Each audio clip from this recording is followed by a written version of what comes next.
31 December પહેલા પોલીસની તવાઈ બોલાવવામાં આવી છે। અલગ અલગ સ્થળો પરથી દારૂનો જથ્થો જપ્ત કરવામાં આવી રહ્યો છે। ટંકારામાં પાણી પુરવઠાના ક્વાર્ટરમાંથી દારૂ જપ્ત કરવામાં આવ્યો તો 2.60 લાખથી વધુનો વિદેશી દારૂનો જથ્થો જપ્ત કરવામાં આવ્યો છે। એક બુટલેગરની ધરપકડ કરવામાં આવી છે જ્યારે 3 આરોપી ફરાર થયા છે। આ તરફ વડોદરામાં ફ્રૂટના વેપારીના આપઘાતમાં એક વ્યક્તિ ઝડપાયો છે અને ગેંગસ્ટર કલ્પેશ કાછિયા દબડથી ઝડપાયો છે। આપઘાત કેસમાં કલ્પેશનું નામ સામે આવ્યું હતું। વ્યાજખોરોના ત્રાસથી આરોપીએ આપઘાત કર્યો હતો। આરોપીને બીસીબીની ટીમ દમણથી વડોદરા લાવી। મહત્વનું છે કે વ્યાજખોર સંતોષ ભાવસાર ગેંગસ્ટર કલ્પેશ કાછિયાના પૈસા વ્યાજે આપતો હતો ત્યારે સંતોષ ભાવસારે વેપારીને વ્યાજે પૈસા આપીને પઠાણી ઉઘરાણી કરતા કંટાળેલા વેપારીએ આપઘાત કર્યો હતો। જૂનાગઢ શહેરમાં રખડતા ઢોરનો આતંક યથાવત જોવા મળ્યો છે। જાહેર રોડ પર અડધો કલાક યુદ્ધ ખેલાયું અને ઝાંઝરડા રોડથી ઝાંસીની રાણી સર્કલ રોડને બાનમાં લીધો તો 2 આખલાઓની લડાઈમાં વાહન ચાલકો અટવાઈ ગયા હતા અને રોડ પરથી પસાર થતી કાર સાથે આખલા અથડાતા કારને નુકસાન પહોંચ્યું તો મુખ્ય રસ્તા પર અડધો કલાક સુધી 2 આખલા બાખડતા ટ્રાફિક જામ થયો તો સ્થાનિકોએ ભારે જહેમત બાદ બંને આખલાઓને છોડાવ્યા હતા। શહેરમાં આખલાના આતંકથી સ્થાનિકો હેરાન પરેશાન થઈ રહ્યા છે। આ તરફ મનપાના ઢોર પકડવાના દાવા પોકળ સાબિત થયા છે અને લોકોને હાલાકી વેઠવાનો વારો આવ્યો છે। દ્વારકામાં આખલાના ટોળાએ 3 યુવકોને ઉડાવ્યા છે અને બાઇક પર જઈ રહેલા 3 યુવકોને લીધા અડફેટે તો ટર્ન લેવા જતા અચાનક આખલાઓની સાથે ટક્કર થઈ અને અકસ્માતમાં 3 યુવકો ઘાયલ થયા છે। આખલાના આતંકની ઘટના સીસીટીવી કેમેરામાં કેદ થઈ છે તો આખલાની ટક્કરથી ઘાયલ થયેલા યુવકોની મદદે આવ્યા છે સ્થાનિકો અને દ્વારકામાં આખલાના આતંકથી રહેવાસીઓ અને યાત્રિકો હેરાન પરેશાન થઈ રહ્યા છે। અગાઉ આખલાના આતંકથી અનેક લોકોના મોત પણ થયા છે। વાહનોને પણ ભારે નુકસાન પહોંચે છે। લોકોની અનેક રજૂઆતો છતાં તંત્રના આંખ આડા કાન જોવા મળી રહ્યા છે।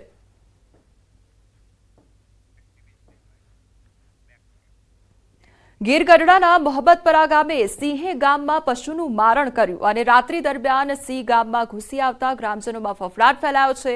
છેલ્લા કેટલાક દિવસોથી મોહબ્બતપરા ગામમાં સિંહોના આટાફેરા જોવા મળી રહ્યા છે। સિંહનો વિડીયો સોશિયલ મીડિયામાં વાયરલ થઈ રહ્યો છે।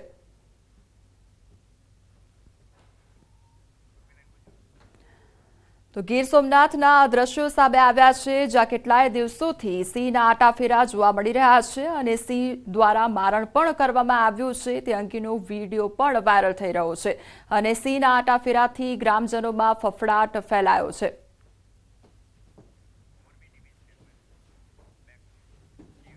મોરબી જિલ્લા પોલીસની દૂરદર્શી પહેલને વધાવવા કાર્યક્રમનું આયોજન કરવામાં આવ્યું છે અને જેમાં મુખ્ય અતિથિ તરીકે ગૃહ રાજ્યમંત્રી હર્ષ સંઘવી ઉપસ્થિત રહ્યા તો રાજ્યના પોલીસ વડા વિકાસ સહાય સહિતના ઉચ્ચ અધિકારીઓ પણ કાર્યક્રમમાં હાજર રહ્યા। મોરબીમાં સિરામિક ઉદ્યોગકારોના ફસાયેલા નાણાં પરત કરાવવા એસઆઈટીની રચના કરવામાં આવી હતી જેમાં ઉત્કૃષ્ટ કામગીરી કરવામાં આવી છે।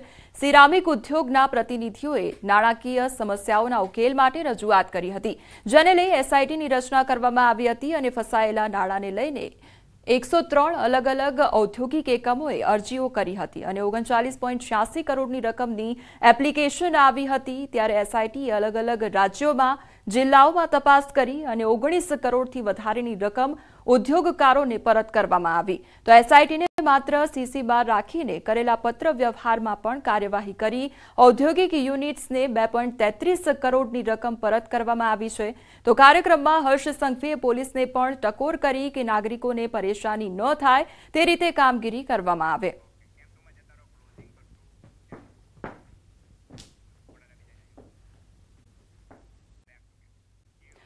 અમદાવાદની એક ચોંકાવનારી ઘટના સામે આવી છે। હોસ્પિટલમાં ભૂવાની વિધિનો મુદ્દો સામે આવ્યો છે અને સિવિલ સુપ્રિન્ટેન્ડન્ટ રાકેશ જોશીનું આ અંગે મોટું નિવેદન સામે આવ્યું છે।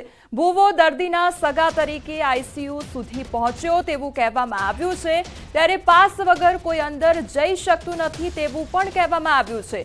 ભૂવો રાત્રિના સમયે આઈસીયુમાં પહોંચે છે તે અંગેની સ્પષ્ટતા પણ તેમના દ્વારા કરવામાં આવી છે। અમદાવાદ સિવિલ હોસ્પિટલનો આ સમગ્ર મામલો સામે આવ્યો છે, જ્યાં વિડીયો વાયરલ થયો છે અને વાયરલ થયેલા એક વિડીયોથી અનેક સવાલ ઉદ્ભવી રહ્યા છે કે શું હવે ડોક્ટરો નહીં પણ ભૂવા સાજા કરશે દર્દીઓને, તેવા સવાલ ઉદ્ભવી રહ્યા છે। ત્યારે અમદાવાદ સિવિલ હોસ્પિટલનો આ વિડીયો વાયરલ થયો છે અને અમદાવાદ સિવિલ હોસ્પિટલમાં ભૂવાઓ જાણે રોગ મટાડતા હોય તે પ્રકારની આ ઘટના સામે આવી છે। સિવિલ હોસ્પિટલના આઈસીયુમાં જઈ ભૂવાએ વિધિ કરી અને ડોક્ટરની દવાથી નહીં પરંતુ ભૂવાની વિધિથી દર્દી સાજા થયાનો દાવો કરવામાં આવ્યો છે।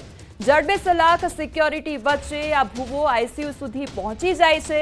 વેન્ટિલેટર પર રહેલા દર્દીની ભૂવાએ વિધિ કરી છે, તો વિધિ બાદ દર્દી સાજા થઈ ઘરે પહોંચ્યા હોવાનો દાવો પણ આ ભૂવા દ્વારા કરવામાં આવી રહ્યો છે। સોશિયલ મીડિયામાં આ અંગેનો વિડીયો પણ વાયરલ થઈ રહ્યો છે। सादा कपड़ा अंदर एक दर्दी सगा तरीके आईसीयू सुधी पहुंची जाए छे।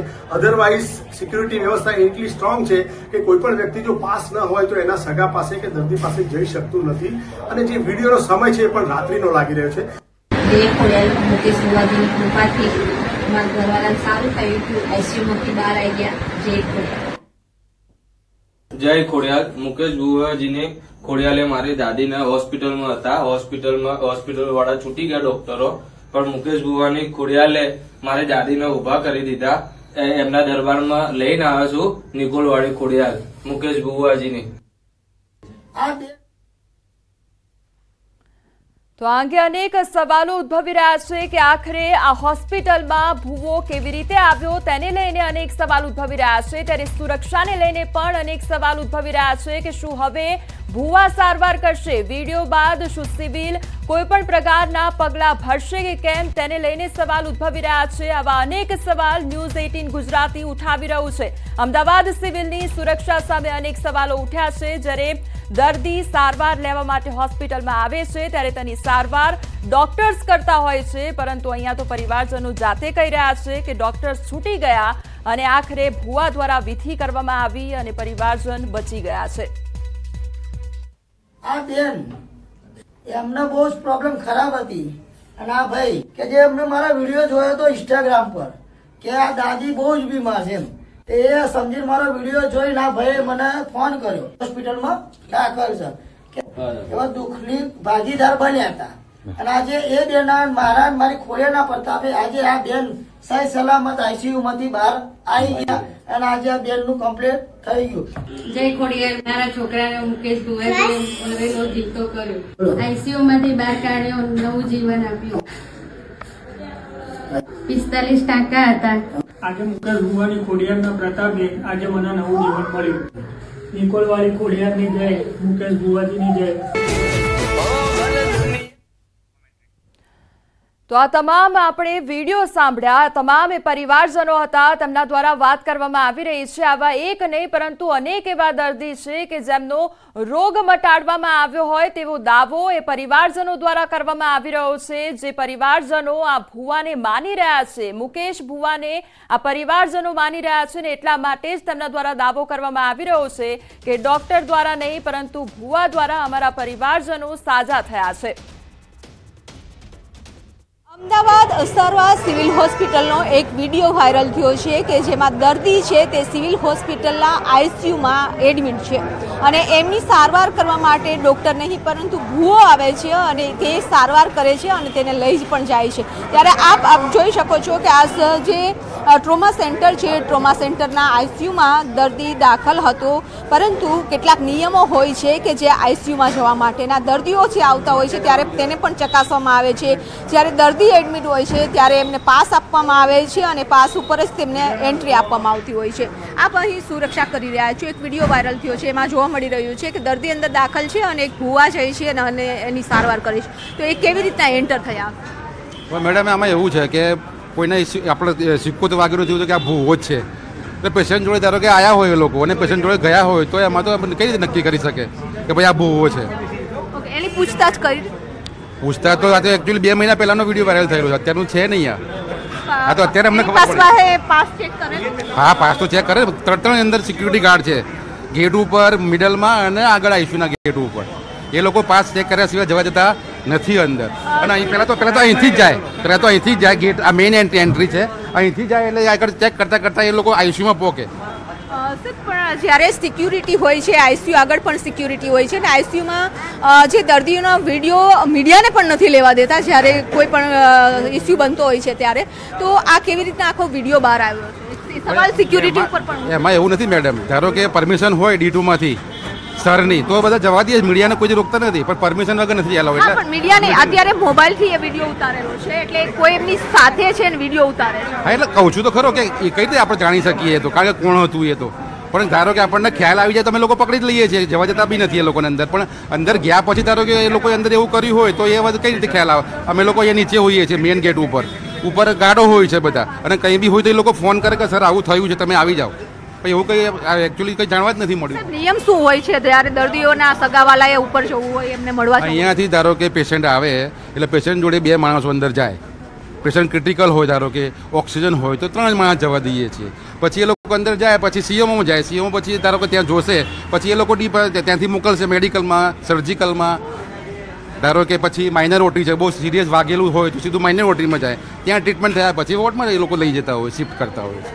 આ આખો જે વિડીયો બનાવ્યો છે સોશિયલ મીડિયા ઉપર ફરી રહ્યો છે, અત્યારે સવાલ એ છે કે હવે આઈસીયુમાં ડોક્ટર કરતા ભુવાઓ અત્યારે સારવાર કરી રહ્યા હોય તેવું લાગી રહ્યું છે. કેમેરામેન પ્રકાશ સાથે વિપુ પટેલ, ન્યૂઝ 18 ગુજરાતી, અમદાવાદ. તો અમદાવાદ સિવિલના આઈસીયુમાં ભુવાની એન્ટ્રીથી અનેક સવાલો ઉદ્ભવી રહ્યા છે, કારણ કે આઈસીયુ વોર્ડની જો વાત કરવામાં આવે તો ત્યાં આગળ દર્દી સાથે એક ડોક્ટર અને નર્સ ફાળવવામાં આવતા હોય છે, પરંતુ જ્યારે રાત્રિના સમયે આ ભુવાની એન્ટ્રી થાય છે, દર્દીને મળવા માટે આ ભુવો પહોંચે છે, ત્યારે વોર્ડમાં શું ત્યાં આગળ જે નર્સ છે તે હાજર હતા કે કેમ, આ સિવાય ત્યાં આગળ ડોક્ટર્સ હાજર હતા કે કેમ, તેને લઈને પણ અનેક સવાલો ઉદ્ભવી રહ્યા છે. કારણ કે જો રાત્રિના સમયે આવી રીતે કોઈ પણ આવીને દર્દી પાસે પહોંચી જતું હોય તો સુરક્ષાને લઈને અનેક સવાલો ઉદ્ભવી રહ્યા છે. હવે બીજી તરફ રાજ્યમાં તસ્કરો બાદ તાંત્રિકો જાણે બેફામ બન્યા હોય તે પ્રકારની પરિસ્થિતિ જોવા મળી રહી છે. જો તમે પણ અંધશ્રદ્ધામાં જીવો છો તો એકવાર આ ઘટના જોઈ લેજો. અમદાવાદ સિવિલના આઈસીયુમાં ભુવાએ વિધિ કર્યાનો વિડીયો સામે આવ્યો છે. તો આ તરફ વડોદરામાં ભાયલી રોડ પરના એક પરિવારે તાંત્રિકની મદદ લીધા બાદ રોવાનો વારો આવ્યો છે. આ તરફ ગુપ્ત ધન કાઢવાના નામે લેભાગુ તાંત્રિક ટોળકીએ લાખો રૂપિયા તેની પાસેથી પડાવ્યા.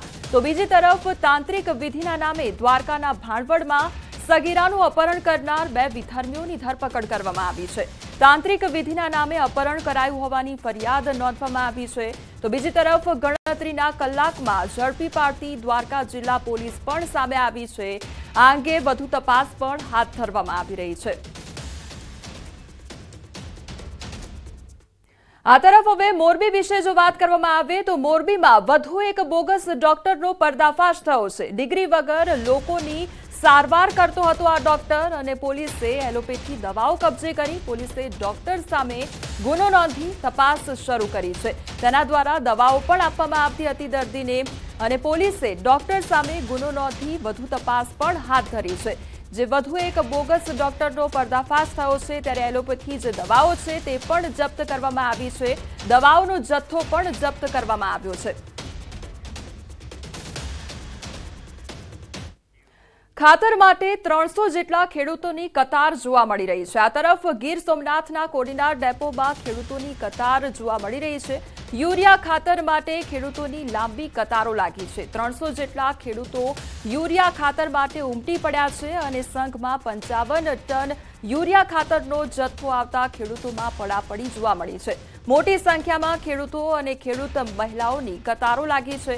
તો વહેલી સવારે 6 કલાકથી ખેડૂતો ખાતર માટે કતારો લગાવીને ઊભા છે, અને રોજનું યુરિયા ખાતર 50 ટન આવે છતાં ખેડૂતોમાં યુરિયાની અછત જોવા મળી રહી છે, અને એટલા માટે જ વહેલી સવારથી આ લાંબી લાઈનો લાગી છે. અમારી સાથે હાલ સંવાદદાતા દિનેશ જોડાઈ ગયા છે. દિનેશ, ગીર સોમનાથમાં યુરિયા ખાતર આવતા જ ખેડૂતોની લાંબી લાઈનો જોવા મળી રહી છે. વહેલી સવારથી કયા પ્રકારનો માહોલ જોવા મળી રહ્યો છે ત્યાં આગળ? જી બિલકુલ, આમ તો છેલ્લા ઘણા સમયથી ગીર સોમનાથ જિલ્લાના મોટાભાગના વિસ્તારોમાં યુરિયા ખાતર છે તેમની અછત જોવા મળી રહી છે, અને ખેડૂતો ક્યાંક ને ક્યાંક કહી શકાય કે રખડપાટ અને રઝળપાટ કરી રહ્યા છે. પરંતુ આજે કોડીનાર જે ખાતર ડેપો છે ત્યાં ખાતે એક ગાડી યુરિયા ખાતરની આવી હતી અને વહેલી સવારથી જ ખેડૂતો આ ખાતર માટે છે તે પડાપડી કરી રહ્યા હતા. જોકે ખેડૂતોનું કહેવું છે કે પહેલા ડીએપી ખાતરની અછત સર્જાઈ હતી અને હવે જ્યારે ખેડૂતોને યુરિયા ખાતરની જરૂરિયાત છે ત્યારે યુરિયા ખાતરની અછત સર્જાઈ છે અને પુષ્કળ પ્રમાણમાં ખાતર મળતું નથી. એટલે ખેડૂતોને જે રીતે જોતું હોય તે પ્રમાણે ખાતર ન મળવાને કારણે ખેડૂતો છે તે ક્યાંક ને ક્યાંક નારાજગી વ્યક્ત કરી રહ્યા છે. જી દિનેશ, સમગ્ર માહિતી બદલ આપનો આભાર.